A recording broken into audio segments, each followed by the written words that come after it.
Into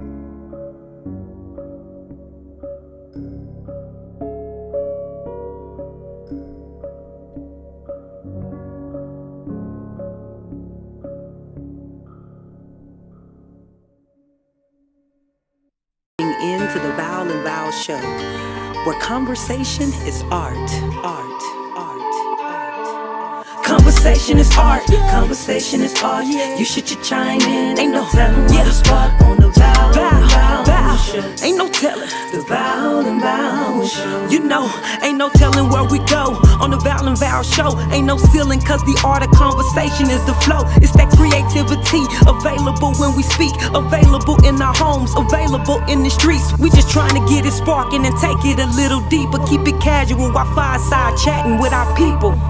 Yeah, we take it a little deeper. It get hot when we fireside chatting with our people. Cause conversation is art, conversation is art. You should chime in, ain't no telling what'll spark on the Val, the Val and Val show, the Val and Val show. Well, good evening. What's up, my people? Welcome to Conversation is Art, the Val and Val show. Guess some of y'all still wondering where's the other Val. I am she. I am both. I am Valerie and Val. Okay? You'll get to meet both of them along the way. Anyway, good evening. So glad you all could join us. And welcome, welcome, welcome. We ask that you please share this show on your page as well as like our page and follow us so you can get to learn some things. We do a little bit of everything. Conversation is art, and that's exactly what it means. Conversation is art. No telling what conversations we may be having on here. However, they will be meaningful and impactful, and they will definitely benefit you. So, welcome everyone. Welcome everyone. So, tonight, you all, we have a wonderful guest tonight. She's been on here before. She shared her story, but she's got to go. She's gonna go a little bit deeper with us tonight. And before I get to that, you all know what time it is, right? You all already know what time it is. It's Black History Month, and of course, it's Black History Month every month for us. But uh, we actually have the month of February to celebrate that. And y'all, it was not peak because it was the shortest month. You all need to go Google and research why it's in February. It was not because it was the shortest month. So don't always take what you hear from people. Go research some things for yourself. So last week we did Black Racers. So this week we are celebrating Black authors, celebrated African American authors, and we have to share with you tonight. We have Miss Gloria Naylor, 1950 to 2016, is best known for her beloved novels, The Women of Brewster's Place. And if you haven't seen that, you need to watch it. Linden Hills, Mama Day, Bailey's Cafe, and The Men of Brewster Place. And so she was an excellent writer, essayist, a teacher, a film producer, screenwriter. So please go and read about Gloria Naylor and please share with her children. Now, right below, you all saw this lady last week as well because I was promoting a book she's selling for Black History Month, and I will promote it again this week. Dr. Tamisha Booker of Hey Carter Books, a children's brand focused on increasing representation of creating tools for caregivers and educators to support the well-being of Black children. And you all, we need that. You know, it's that our hair, it's our skin complexion, everything that can be done to demean us is being done. So Dr. Booker wrote this book specifically for her son, Brown Boy Joy, but she has branched out also to include all children that are Black and of color. And right here, you all, we honoring Derek Barnes. He's an American author, and many of you may have heard this name. He was going to come to Hoover, but woo, they cut up because they felt like his books were woke and were what is it? I can't even think of what we call it now because it don't mean anything. But so they refused to let him come. But what happened was people started buying up his books and giving them to kids. And libraries, and he is an award-winning author. So, Mr. Derek Barnes, I'm going to drop these people websites in the chat when I get done, and you need to go out and support them. We talk about they're taking the books out of the school. Well, why don't you, as a parent or uncle or whatever you are, sister, brother, teach your own history, and you won't be dependent on other people, and you would not have to worry about what they have in their libraries. I'm not saying don't fight for it, but don't be dependent on the system that was designed to oppress you to want to celebrate you. So we just need to get over that. And then to the left, this little darling, Dr. Danielle, we call her Shay Fagan. This is my daughter's best friend growing up, and they're still great friends. She's written a book called My Feelings Are Okay, and she's a psychologist. So she's letting kids know it's okay to have feelings of anger, sadness, and fear. They're all normal, but want to teach them the healthy way. We don't want you pulling out a gun. We don't want you to fight when you get mad. We want you to learn to have healthy disagreements. And then right here is Salam Green. If you have not heard that name and you live in the Birmingham area, she was just selected as Birmingham first poet laureate. So her emotional spoken word performances are awesome, you all. I had the opportunity for her to actually write a poem for me just through a conversation, and I was thoroughly impressed with what she did. So make sure you go out and support these authors, and get these books in the hands of your kids or anybody else's kids. If you know of some programs, I'm gonna call it I See Me Inc. It's located. It's ISEEINC. You can buy books and donate to there. She's always looking for them, Miss Devin Frazier. So stop complaining and become a part of the solution. Okay, now I'm off my soapbox about that and get back. So tonight we have a phenomenal lady with us. Okay, her name is Dorcas Pittman, and she's a self-proclaimed Jesus groupie. So if you got a problem with Jesus, you can go and sign off now. But if you hang around, you might want to get to know him at the end of this or in the middle. So you can still hang around. I ain't putting you out. But if it really bothers you, then you may not like the angle that she's coming from. So Darkest mission is to empower female entrepreneurs to embrace the joy of healing and reclaim their identity in Christ. In her book, Breaking Silence, she really detailed this. And if you have not bought this, you all, I'm telling you, it's phenomenal. She has a powerful testimony of literally God stepping in, saving her life. And she'll tell you more about that as well. So I'm not gonna give you anything else. I'm gonna let her tell you about herself because she can do it better than anyone. So come on. Hello, how are Oh, you doing? and eventually I'll get back. I don't know what Restream doing tonight. It don't want both of us to be on the screen together, but it's fine if you there for now. Oh Lord. Having a moment.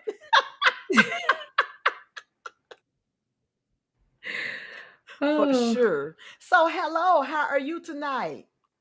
I'm good. I'm good. Thanks for having me again. Of course. Listen, honey, we can't get, but we need healing. It's gonna take some time. Healing is a journey.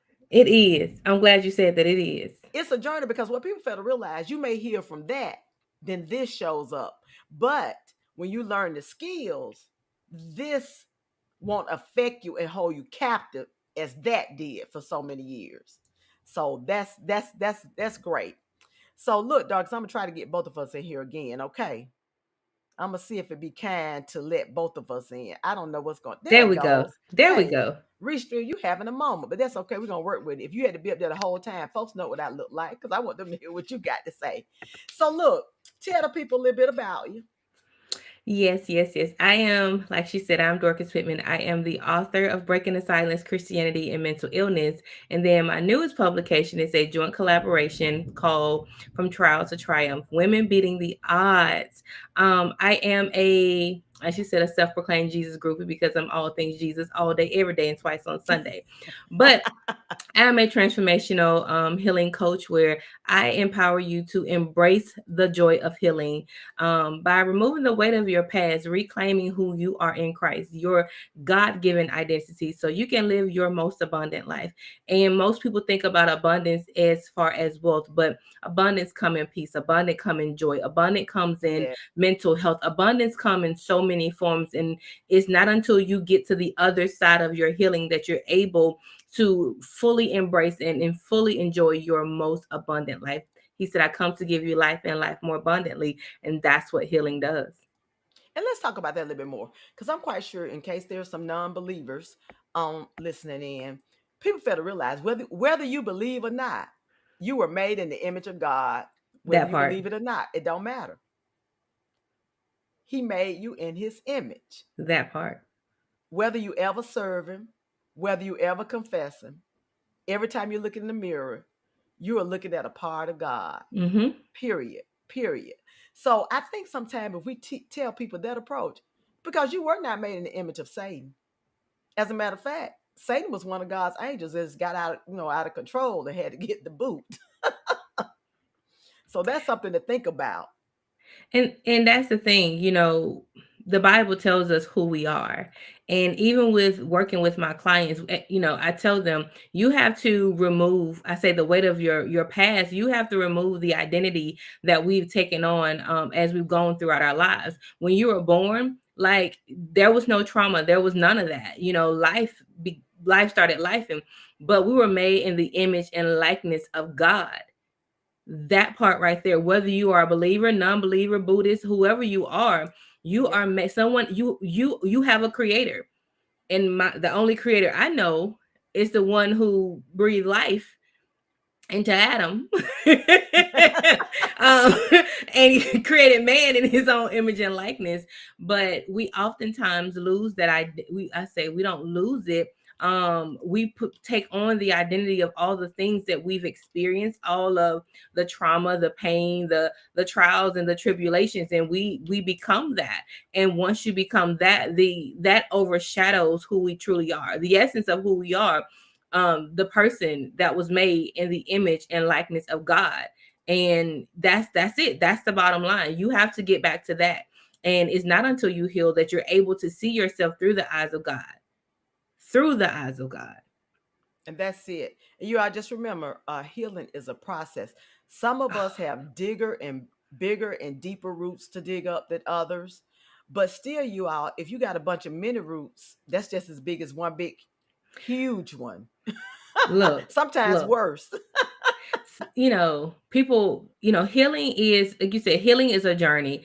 And I say it's a journey. Healing is continuous because we're going to always have things in life that are traumatic. Hmm. Life will get to life. And now there are levels to healing. Some things are deeper rooted, and you have to dig a little bit deeper. It may take a little bit more time. But once you get to the root of the issue, that's the thing. Once you get to the root of the issue and you learn those tools and strategies, and that's one thing I tell my clients, this is a continuous journey. We go deep into a transformative healing journey, and we take the childhood trauma, the trauma that has shaped your identity the most. Because when you're dealing with that childhood trauma, it happens during the peak of your developmental stages. So you begin to learn who you are, your thought patterns and how you see yourself. Those things happen throughout your childhood. So we take it all the way back there, and we start with that deep rooted childhood trauma. And as you begin to shed the weight of that trauma, and you begin to understand that this is not who I am, but in fact I am this person, the person that God created me to be. Hmm. As you work through all of that, and by the time we get to the period to where you are now, you know who you are. And so any trauma that happened, anything that happens after that, you have the tools and the strategies to deal with it, because now you know who you are. But You your know what? identity was developed throughout that past trauma. You know what you make me think about? My son, when I interviewed him and my daughter, and I did the series called Raising Them to Be Them, Not You. Mm-hmm. And toward the end, you really let's give him advice. And he said, at some point when you get to a certain age, you got to own your own trauma, and you got to stop blaming other folks, because either they don't care or they don't even realize the depth of trauma. I was having a conversation with someone, and they were like, but I wanted them to do this and I wanted them to say it. I said, what if that's not what they saw or they even thought they did? And they were like, well, how could they not? I said, you'll be amazed Mm-hmm. how people looking at the same thing, framing and process It's it perception. differently. And also, sometimes that person may have suppressed so much what they did. It's not even come to the surface. But now let me, Dorcas, let me stick this in. You all, I didn't get to see her in action. I got to hear it in action at an event we were at, and she had the opportunity to minister to some people. You all, you all, Whew. I'm talking about hearing some women well. I'm talking about from the depths of their soul and release. I'm gonna say demonic stuff. I mean, freeing. It was just simply, I mean, I can't even describe it. It was just, and for those women to come out, I mean, with a glow, literally, feeling lighter mentally and probably even physically, they felt it was something. We were in the mountain of Georgia, so they had a good place to release, didn't they, Dorcas? They had a good place to let it go, let it go. So it was amazing. Now, Dorcas, transformational, because a lot of people call themselves trauma coaches and all this different stuff. What's the difference between calling yourself a trauma coach and a transformational coach? It, So I used to call myself a trauma transformation coach, and recently I did a live on Instagram, and I explained why I no longer call myself a trauma coach. mm-hmm. Because trauma was who I was. I am all about healing now. The Okay. transformational piece comes in. Think about the process of a caterpillar becoming a butterfly. Mm. They transform. You are Mm-hmm. transforming from who your past experiences, your traumatic experiences have shaped you to be, and you're transforming into who God intended you to be. The God never Mm. intended for the caterpillar to remain a caterpillar. It was always intended to become a butterfly. And Yeah. so when I say I am a transformational healing coach, while you are on your healing journey and I'm giving you the tools and strategies and empowering you to heal from your past, you are transforming into the person that you were always meant to be. Because it's not until you become who God created you to be that you can carry the full capacity of what he called you to do and called you to be. So that's where the transformational piece come in. But my focus now is not on your trauma. You don't need anyone else to need anyone to remind you that you have trauma. We've Yeah. all went through a global pandemic. We've We all all got experienced. trauma.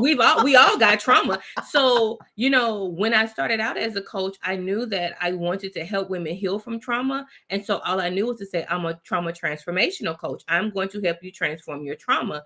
But over the past, I want to say maybe 4 months, God has really been really dealing with me with that word trauma, and it was just something about it wasn't settling.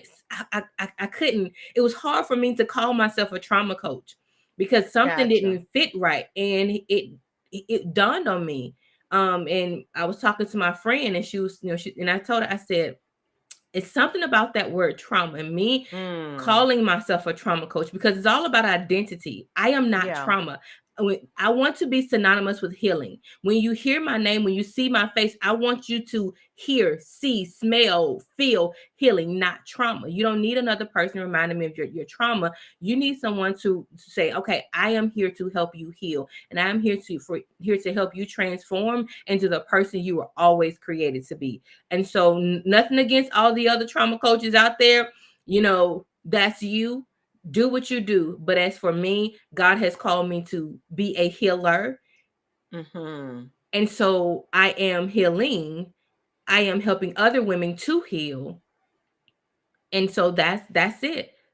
It's about the healing, not the trauma. The trauma, we know the trauma's there, but there's so many people who everyone in life has experienced trauma, but there are so Yeah. many people who will die and leave this world who have never experienced healing, true, authentic, deep, soul stirring healing. And that's the narrative I want to change. And you know what? Going back to what you said, so often we use words and terms. I become very mindful Mm-hmm. of quotes and little sayings that we thought was like, oh, that was okay. But Yeah. no, no, you need to really weigh that because words do have power. And going back to what you said with the healing, you're not completely healed. You've healed greatly. Therefore, you can tell people this is where I am now. Yes. And get into this point because until we give up out the last breath of Breath. Jesus come back, we're going to have something to experience that's going to be hurtful and painful. Now, I do believe once you get on your journey to healing, those blows have less of an effect on you. And some of it, you all, it don't even phase you. They roll off you like a duck, like a water on a duck. I mean, you just really be like, okay, Okay. okay, what? And I can share this. I know, and part of my healing journey was going back to childhood. And y'all, let me say this: you do not have to have like a traumatic childhood to have trauma from childhood. It's just Mm-hmm. certain things that you were taught and lessons, like uh, I'm gonna use this one for example. And I don't know if white women taught this and other women, but I know black women are taught as it relates to relationship and getting married. Girl, you better keep your extra bank account, some money hid away just in case you got to go. Now, what you just taught really was you can't trust who you married. So That part. that's a conflicting statement. Rather than what they didn't know, rather than saying you need to pray and ask God to give you a godly, good husband, Mm-hmm. and you can have money together and you can have a good life. But so we come in on the defense in relationship already, keeping secrets, hiding stuff, which is not good. So that's a form of trauma, you all. For Yes. me, um, my mother, great mother, loved her, but because of her trauma, she was a fighter. She was a fussy person. I inherit that. Okay, I wasn't a fighter like her, but I could, baby, this tongue, I light you up, and I ain't have to cuss. Okay, thank you, Jesus. I wasn't no cusser, Whew. but I could go. I could get me some pure words and light you up. But then it was like, wait a minute, this is not how you need to be. First of all, you gotta recognize you don't need to be that way. It ain't good. This another word we use all the time, a phrase. This just who I am. Well, who you are is hurt, and you're continuing to hurt people. So speak to that. I know you get clients that come and like, well, this just how I am. I've been like this all my life. And y'all, that's a quote. When you say you've been like this all your life, unless you was just like Jesus and really kind, that ain't no testimony for real. It's not. It's not. And it goes to why. Yeah. Why? Why have you been that way? Is that someone you desire to be? And one thing I always tell my clients, we have, like you said, you don't have to have a traumatic childhood to have childhood trauma. Mm-hmm. And um, we often, I'm this way because of this. This is what I was taught, and all of those things. And I'm this way. When there have to be a point in your life where you realize. And now you don't have to realize. I'm going to tell you. You can no longer blame how you are and who you are on the people and the things that happened to you in your past. Point blank in the period. And so you saying, well, I'm that way because that's what my mama was that way. No, no, no, no, no. Who says it's right? They taught you what they knew. It's called generational trauma. Point blank in the period. As Black women, dating all the way back to slavery, we were everything to everybody. We was the wet nurse to Mrs. Master. We were sometimes the side piece to Mr. Master. We had to be we had to nurse our kids, feed our kids, take care of the house, take care of our husbands. So we were always taught to put ourselves on the back burner. And here I am working with women. That's generational trauma. So going back to slavery, you say, well, my mama worked herself to death. My mama did this and my grandma did this. Doesn't mean it was right. And they Yeah. died being unfulfilled. They died from high blood pressure and heart disease because they didn't put themselves first. And people, we were saying, don't put yourself first. But if you don't put yourself first, who will? My clients, they get this sticker shock when I say, I need you to give me your priority. Who's most Mm-hmm. important in your life? They said, God, they're married, my husband, my kids, and they talk about it. I said, where do you come in? I said, before there was a husband or kids or anything, it was you and God. Who told you to take yourself out of the equation after God? I don't pour from my cup. I give you my overflow because what's in my cup is meant for me. And so therefore, when we continue to say I'm this way because of this is what I was taught and this how I saw Mm-hmm. Nana and Mima and Big Mama and Mama do it, It doesn't mean that it was right, and it's not disrespecting them. It's you choosing to be different. It's choosing you to heal from the generational trauma that you were taught, because that was all they knew. You have to be the one to choose to be different and to do different and to show your daughters and your granddaughters differently. And And that's the piece. you know what you make me think about? You know, now they have actually done testing and tied trauma to genetically that Mhm.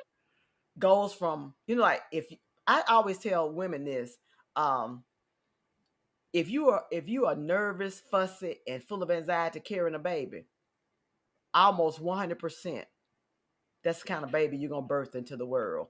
And if you think about when our ancestors was taken off the shores of Africa, the trauma of coming across the transatlantic, getting here not knowing, and then of course being abused and mistreated, what that did to their psyche. So then they birthed children, and then you go to bring it on to the civil rights movement. Then I'm gonna say bring it on to the new civil rights movement that we've had in the past few years. You know what I'm saying? The repeated cycle that eventually they've shown that that trauma gets tied into your DNA. So what you may be manifesting may be 2, 3 generations Yep. ago. And I can imagine the fighting even in our race that comes from slavery, you know, escaping and always having to be on the defense. You never can relax and There just was no give. relaxing. There was no Just, relaxing. even though somehow, thank you, Jesus, God gave them the strength, I'm gonna say through the power of the Holy Ghost, That to part. take all of that and still survive So that's just amazing. I know now one thing they're teaching in more is about trauma informed care. And what Hmm. that does is teach you how to deal with people that you know have experienced a lot of trauma. Because you can't, what I hate to hear somebody say, and I've been guilty, I had to repent. I hadn't done this in years though, saying, well, these thugs just hanging out on the corner, they don't want nothing out of life. They were not born not wanting anything out of life. That happens. So my thing is, what are you gonna do to try to step in and give them some hope? These boys do not want to be killed. They don't. And the thing about it is, you mentioned earlier about our words, and we have a, I grown, hey, especially I can only speak from the black household. Everyone have you're gonna be just like your daddy. You're gonna grow up to be nothing. You're gonna God had told us in his word, the power of life and death is in the tongue. When you speak those word curses, that's why if somebody, oh, he's so bad. No, he's not. I dare you to call my child bad.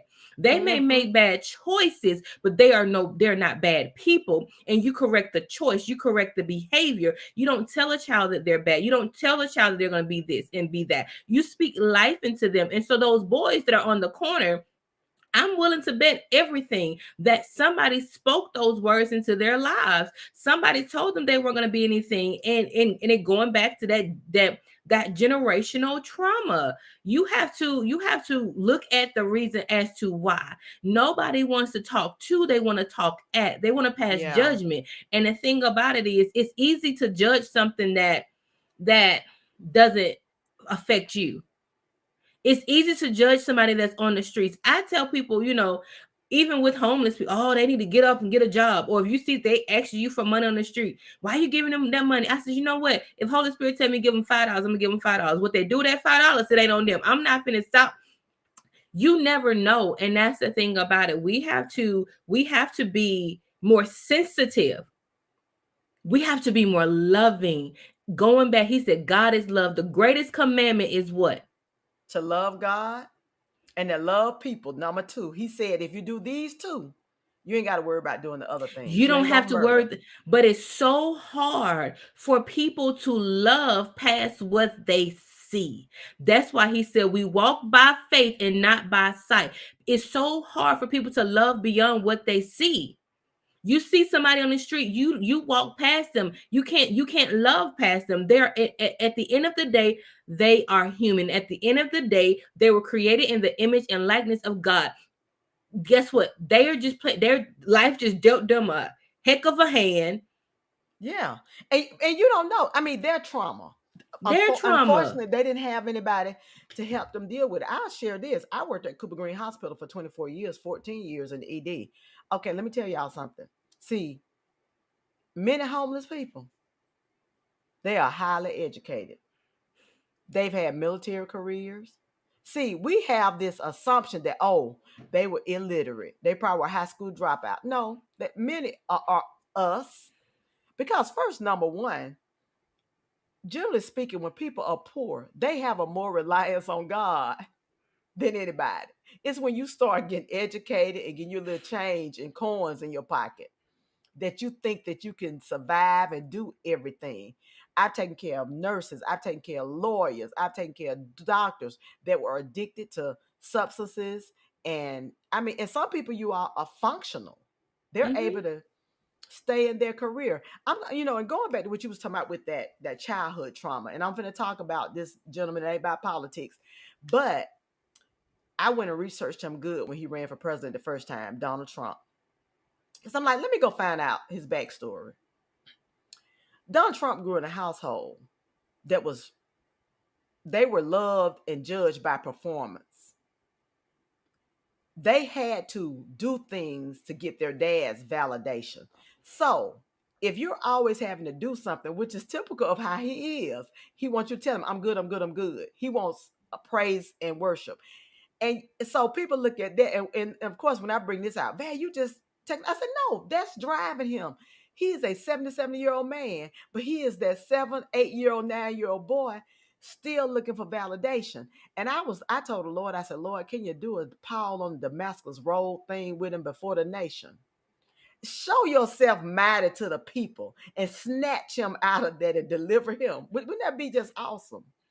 Because you all, if you have something that was not met when you were a child and you don't realize how it's affecting you, you can live to be 110 and you'll still be functioning as a 10-year-old. You know Looking what? forward. I'm glad you brought that up, and I talked, and that was something I mentioned in my book that I wrote, Breaking the Silence. I remember it, and I thought I had, healed. I had forgiven my mom, you know, for leave me with my grandparents and stuff, like all that abandonment trauma. And one day I was driving, and God, I heard Holy Spirit clear, I mean so clear. He was like, you still want your mom to validate you, because Mm-hmm. I didn't have that validation because she wasn't there. I felt, and this was my reality. I felt as if she didn't want me. I felt as if all of those things, she did the best she could. She was 22-ish when she left. She thought, she was Mm-hmm. moving up north to get a better life for herself. She thought she was doing the right thing. She, a toddler traveling up there, she didn't have a place she was going to. So she was young. She did what she thought was best. Mm-hmm. But that doesn't, negate the fact that it caused a lot of trauma within me. But God said, you still need her to validate you. And he said, the only person that can validate you is me.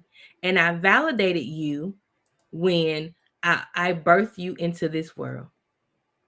Yeah. We get so, and that's that parental trauma.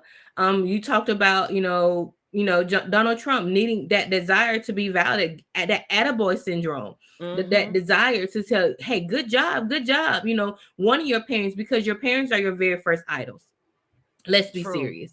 Your parents are your very first idol, and that's why that parental trauma is so deep rooted. It cuts so deep because these are your first idols. And when we grow up, oh, mommy, daddy, they're not supposed to do any wrong in your eyesight, because those are your idols. Those are your parents. Those are the people Mm-hmm. who came together and created you.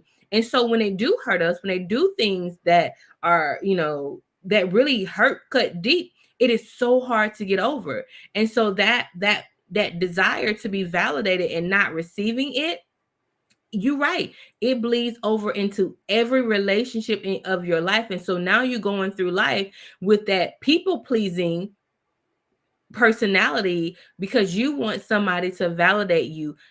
God validated you when he said, Dorcas, be or Val B. When Yeah. he ordained your parents to come together so that you can be born, that was the validation. That was all the validation that you needed. But we go through life because we wanted our parents, and we thought that was the only way that we could get.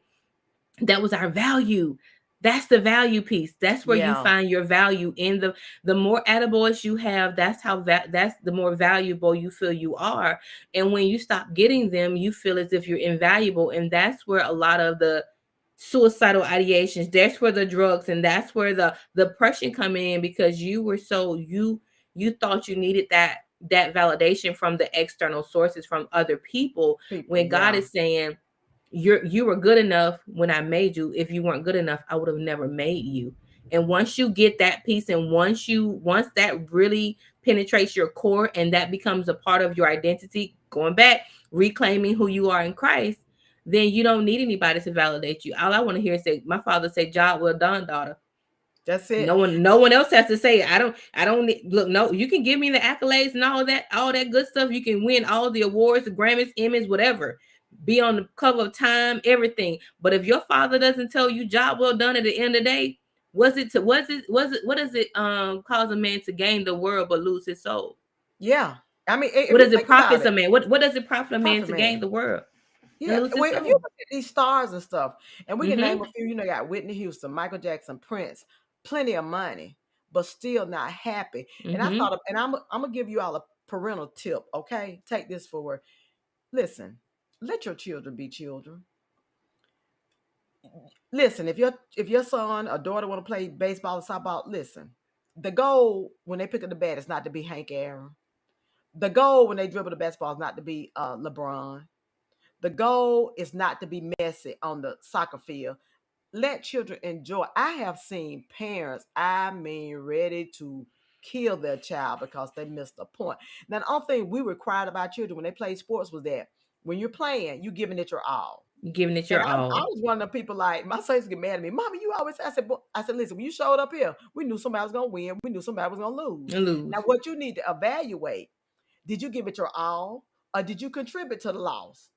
But if you lost, you just lost. And you That's gotta it. you gotta learn the lesson from it.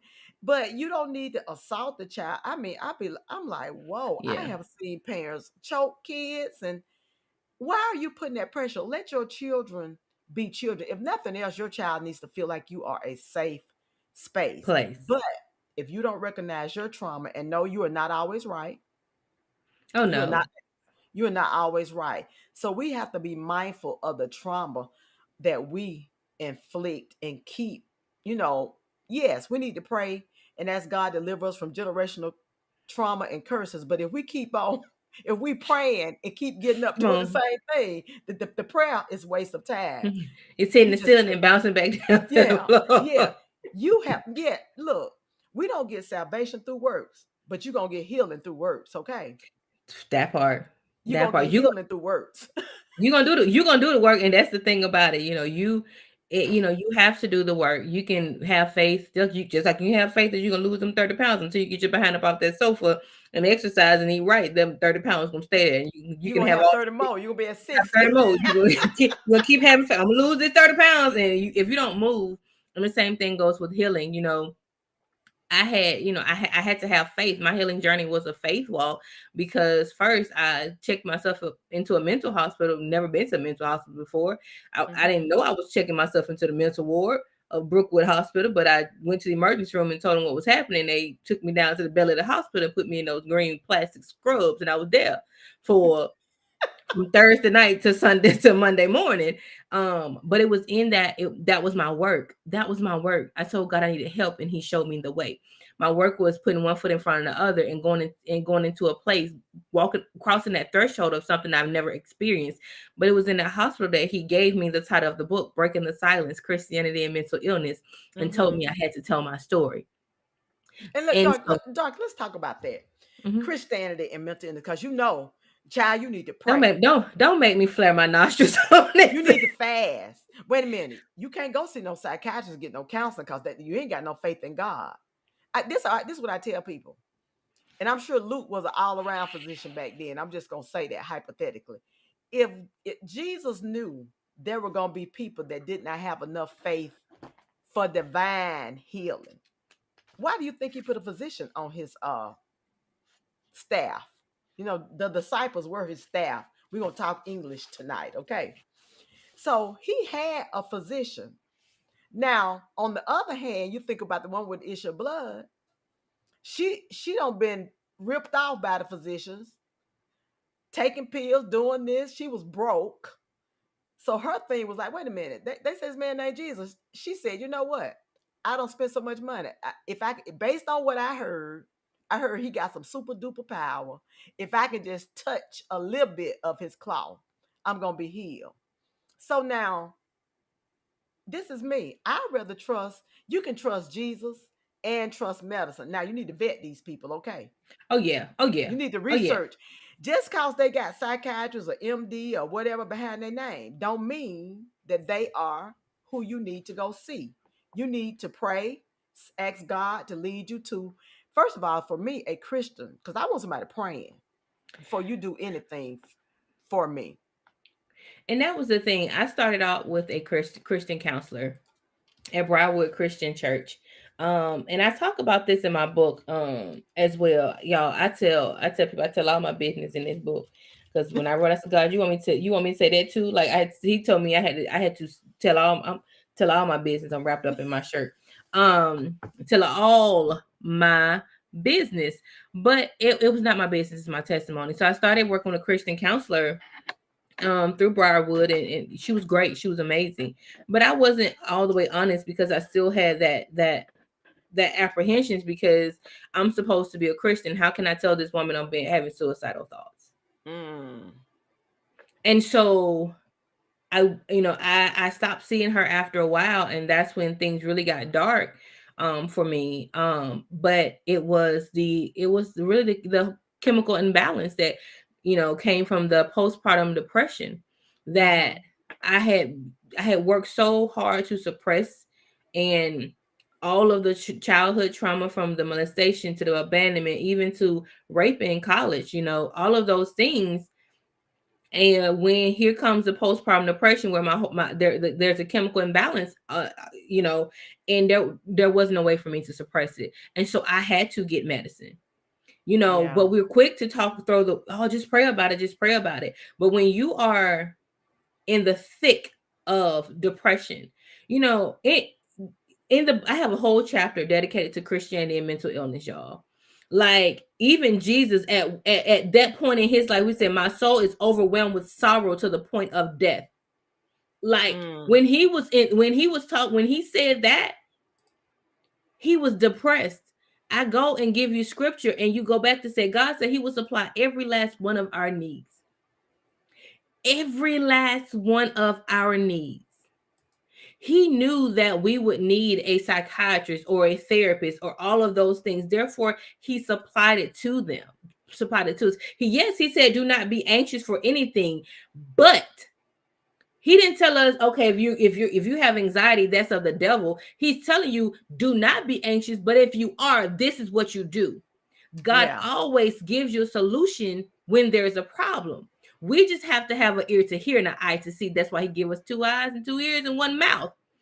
And so there has been such a, especially in the Black community, there has been such a negative stigma with dealing with mental illness and mental health, because there was all people who were always looked at as crazy. Oh, she got a mental problem. Oh, he got a mental problem. He on medicine for that. But it's not, that's not that. And that's why we have been conditioned to not get help. And that's why, Mm-hmm. we die from high blood pressure. All that stuff you're holding in, it builds up pressure Yes. within your heart. Cancer, It's all the cancer, diseases. all of those things, strokes, all of those things. And it has run rapid in the Black community because we were also told, oh, you don't go talk to people. You don't go. What goes on in this house stays in this house. So with that being said, you don't talk to anybody. Don't go see a therapist. That's for them. That's for them. Oh, that's for them white folks. That's what them white folks do.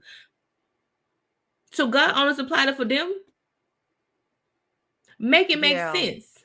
But having that spirit of discernment and praying, God, I don't know what this is. So I need you to help me.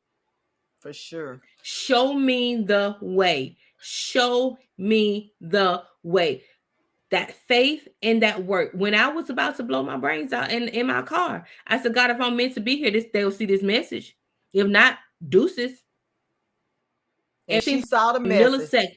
Within milliseconds, I promise y'all, I don't know. It was fast. It was almost fast as the speed of light. As fast as I sent it, she was there. Because I literally saw Satan pleading for my life. And that's the thing about it. We can't be so churchy and so deep rooted in generational trauma that we don't see what God has put in front of us. Mm-hmm. God always provide help. We just have to have a discerning ear, and we have to ask God to show us the way, and He will show us. But yes, you can be a Christian and deal with and battle depression. Why you think you have preachers committing suicide? Make it make sense. Oh, wow. I was sharing that with someone today. As a matter of fact, we was having a conversation where someone had done their dissertation about that. And I said, I'm amazed that still far too many pastors are against counseling. Now, my pastor, he all about it, okay? He all about it. But I'm like, there's a high rate of depression and anxiety and suicide among people of clergy, be it in the military, pastor in the church, or whatever. And it subsedes race, y'all. It Oh supersedes yes, oh race. yeah, it Okay, supersedes it doesn't race. It's matter not a race thing. It just because happens. because it's stressful. Whereas I think for us women, and I know in the black community, I don't know if this happened in the white Mhm. community. I can speak to the black community. Having the sister club, even though it wasn't true therapy, helped us cope with things that many men didn't because we would talk to our sister friends. You know what I'm saying? Even though not, it was like, come on, girl, let me get you out this house and let's go somewhere and do something, Mhm. and you could talk to them. Whereas men, so you be telling all your business. No, I'm coping.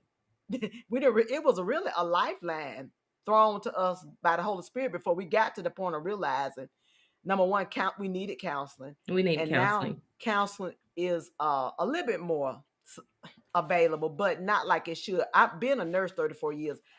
I worked in the ER 14 years, and I probably about my third year, I was like, you know what? Mental health benefits should trump medical benefits starting out, because if you could deal with the mind, most people would never end up in the ER. More heart No, attack, stroke. the brain is the central processing unit of the body. It's your Yeah, mind. When your brain dead, you're dead. And so and that's that it. when you decapitate the head, you gone. If you lose an arm, you can live. If you lose a leg, you can live. Things that if you lose an eye, you can live. But it's not a priority. And I'm not a licensed therapist. I didn't go to school to be a therapist or a counselor or anything like that. My knowledge, God said, He qualifies the call.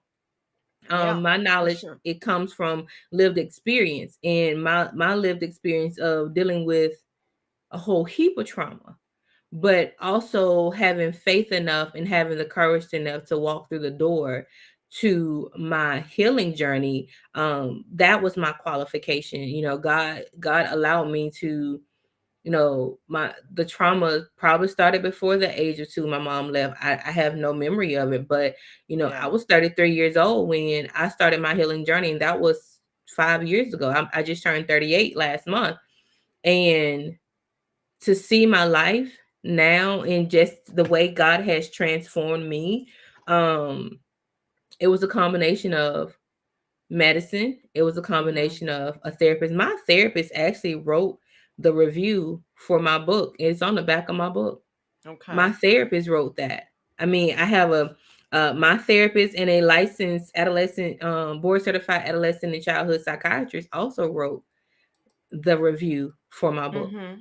And one of them actually go to my church, Dr. Alicia Ellis Cox. So she's a woman of faith. My therapist, she never, she never tried to keep me from talking about my faith. She understood that my faith was an important aspect of me.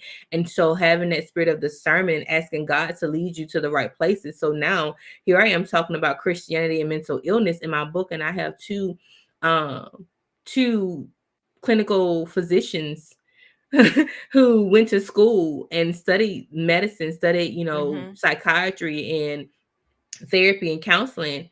Um, reading and writing a review about my book. And so my healing journey was a journey of faith, and God led the way.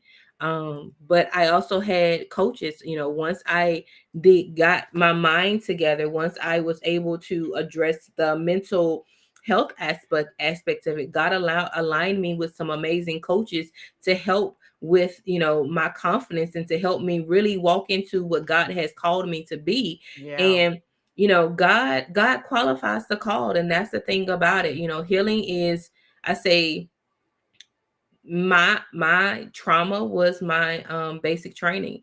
That's how God conditioned me, because if he hadn't conditioned me, I wouldn't be a healing coach. I wouldn't have had to heal from my own trauma so that I can help other women heal. And that's the perspective we must have. Like, life is all about your perspective. Like you said earlier, people thought my childhood was great, but when I released my book, oh, we had no idea that's how Yeah. that but everybody else around me, oh, she had a good childhood, all of these things she had a, she all of these Because we things. good at masking it. We good at masking it And and it's going on with life. it's everyone's perspective is their reality, but who am I to negate their reality, and who are they to negate my Yeah. reality? My reality was what I put in the book. It's not to say that my childhood was all bad, no, but because of the internal pain that I had, and because I felt Hmm. so alone, because I didn't know who I was, that trauma, it outweighed a lot of the great moments in my me growing up. And it's not to take away from the family that I grew up with, you know, Yeah. but it's just understanding that no one can negate your perspective of you and your lived experiences, but you have to be bold enough to say, this is what I experienced, this is how it made me feel, and I need to heal Hmm. from this.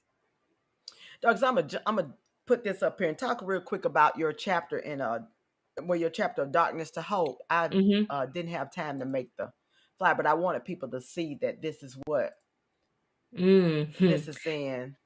Yes. So when I was brought with the opportunity to be a part of this book collaboration, I said, God, what is this chapter is going to be about?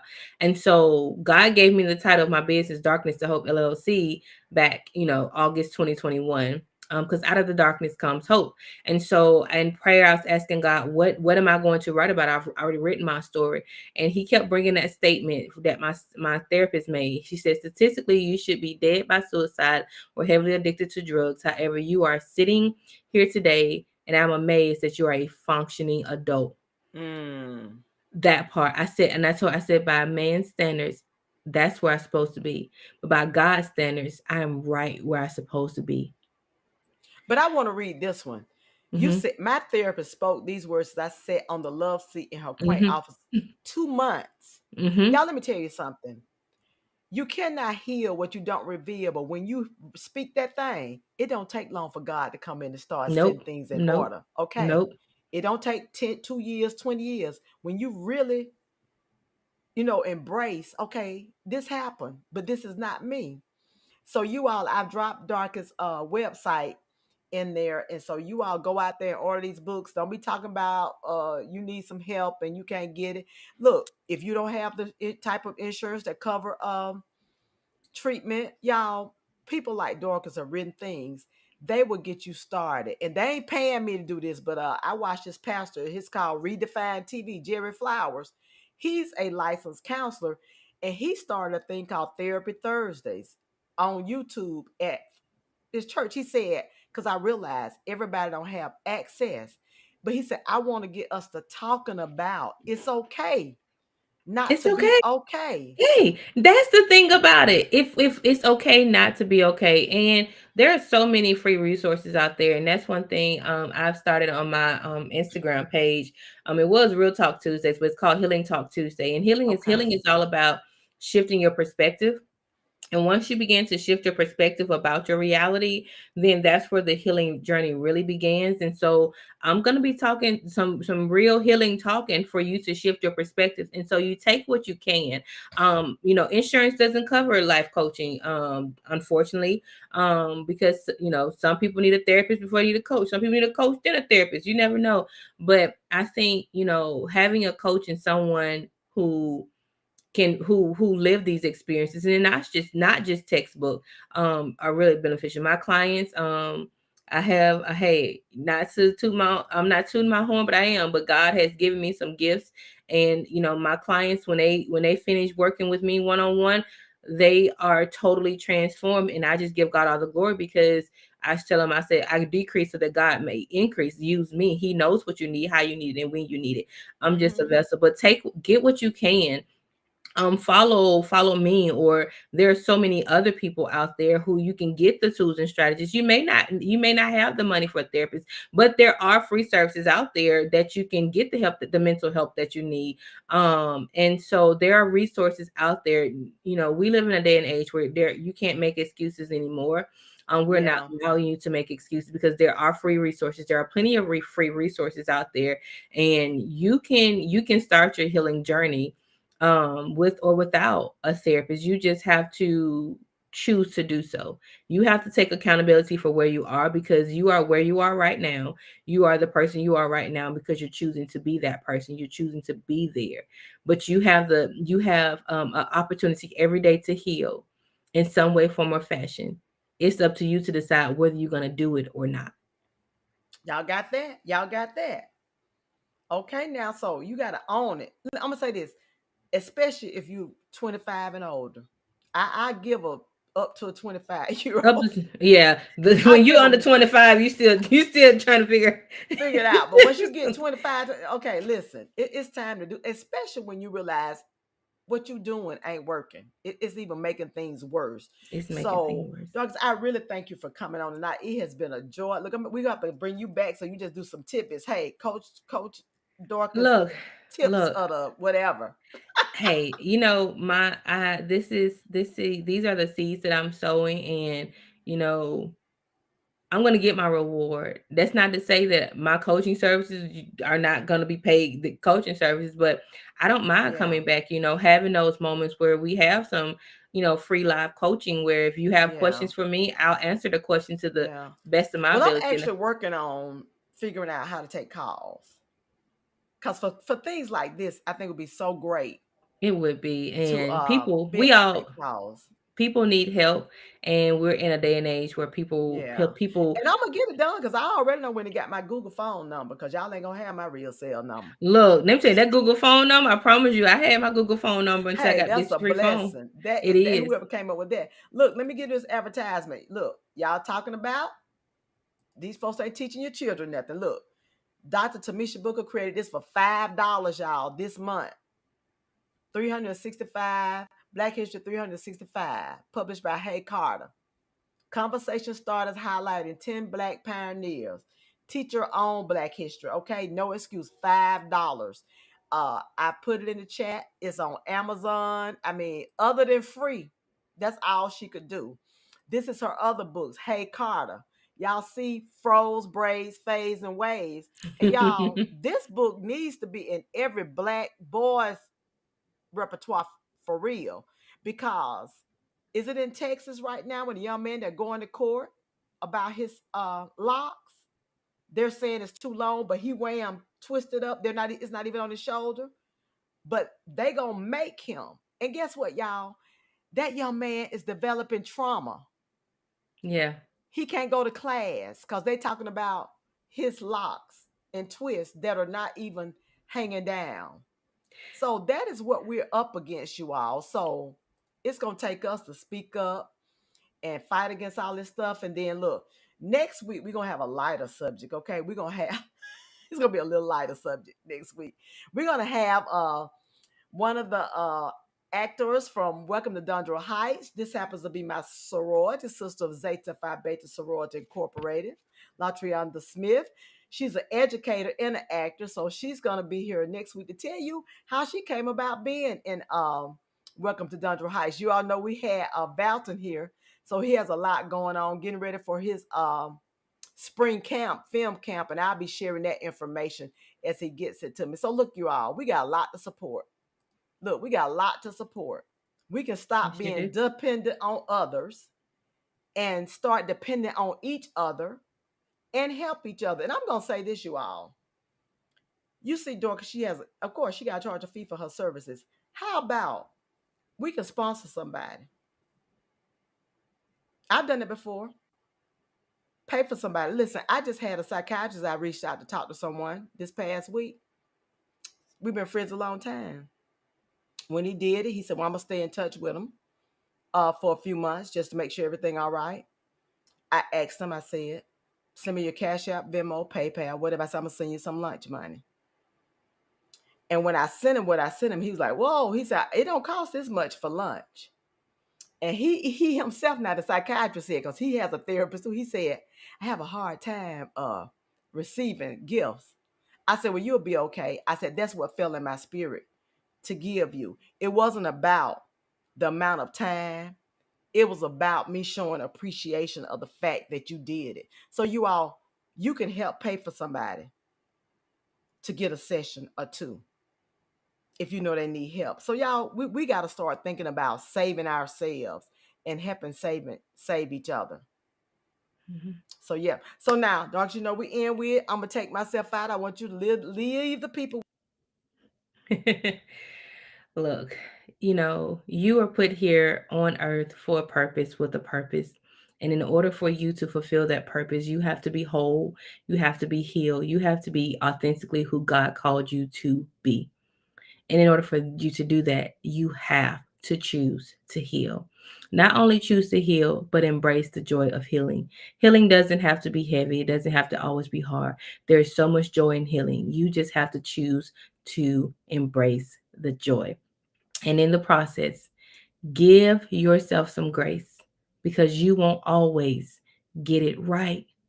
The grace that God gives us when we don't get it right.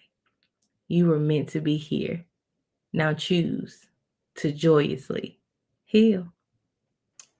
All right. Well, look, I ain't got nothing else to say after that. Y'all have a good night. Be sure to share this on your pages and on your platform so that people can hear this message as it is needed. Y'all have a good night and take care. See you next week.